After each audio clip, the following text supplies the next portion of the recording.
The most important thing to everybody.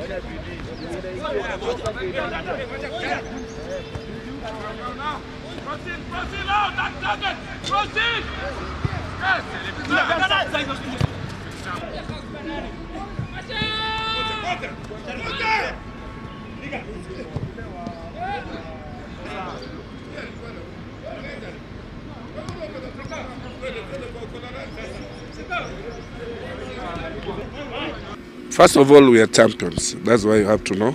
And that's still motivation to everybody. And also we have that urge. We still have that intention of retaining the trophy. First of all, that is still motivation to any player who is willing to achieve and to make a history for himself.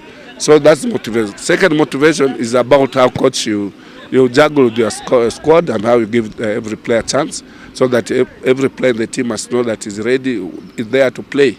So you just try to change the team so that you give others rest, enough time to work harder in the next assignment.